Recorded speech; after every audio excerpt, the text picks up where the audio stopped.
I forgot our names. We're here for week 5, workout 2. Again, I'm having Nicole demo for us because I'm getting over walking death. So our first exercise is 3 sets of 12 reps incline push-up. So here we go with the regular incline push-up.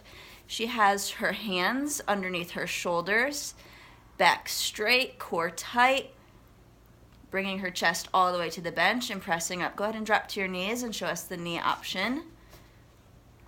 Same thing, back straight, core tight, hands underneath shoulders, bringing her chest all the way to the bench. Next exercise, 3 sets of 12 dumbbell single arm chest press. So she's going to go ahead and use the ottoman as her bench for her single arm chest press. So this is the traditional way. From the armpit, pressing straight above with her feet on the floor. So this is actually going to create a lot of torque in her midsection. So she's going to have to be fighting to keep this leg on the ground through the movement because her weight is offset. There's additional weight on this side of her body. So this actually works as a core exercise. If that torque is too much for you and that pressure on your lower back is uncomfortable, then you can raise your legs and have your back flat on the bench. So bring your knees up a little bit higher actually. Press your lower back down to the bench. So you're going to have an elevated legs with a pelvic tilt that takes that curve out of your lower back. And then same movement. But that removes that torque and that pressure on your lower back if that's irritating to you. Okay? The next exercise is 3 sets of 12 dumbbell front raises. So she's going to go ahead and grab a lighter weight and do a front raise. So she's starting at her thighs and raising at least to eye level. You can do 2 dumbbells at the same time, or you can alternate arms. Go ahead and show us right arm, left arm, if that's more comfortable for you. So we have 3 sets of 12. Then next we're moving into 3 sets of 12 dumbbell seated tricep press. So go ahead and check this one out first. So you're seated, back straight, core tight. We want our elbows up towards the ceiling during the movement. Arms are dropping back and we're keeping our elbows pointed at the ceiling during the whole movement.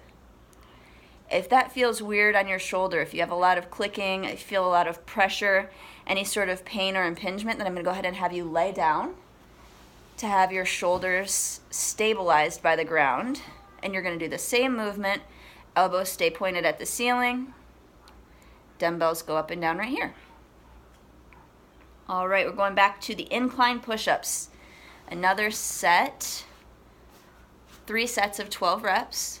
So there's our traditional, and then we're going to go ahead and do knees. Great job. And then the last portion is 3 sets of 12 bent over dumbbell tricep kickbacks. Sorry, that was a mouthful. So we're going to start at 90 degrees and extend. Let's go a little bit slower. 90 and extend. Get a nice contraction. Squeeze that tricep hard. Nicole just did arms yesterday, so I'm sort of torturing her right now.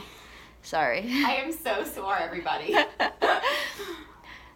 Thanks, there we go. Stacia. You're welcome. That's all you can stop. Okay, so that was the weightlifting portion. Then we have a small circuit portion at the end of this exercise, or actually workout 2, I'm sorry.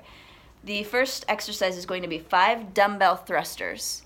So we're going to choose 1 weighted dumbbell. She has a 15-pound dumbbell. 10, sorry. And what a thruster is basically it's a squat. And then as you're coming up from your squat, you're going to press your weight overhead. So it's kind of an explosive movement, down and up. You're going to use the momentum coming out of your squat to thrust that dumbbell overhead. So it's a combination of a squat and an overhead press all together. So you can do this with 1 dumbbell on your chest like Nicole is doing. You can do it with 2 dumbbells, 1 in each hand. You could do it with a kettlebell. You could do it with a barbell.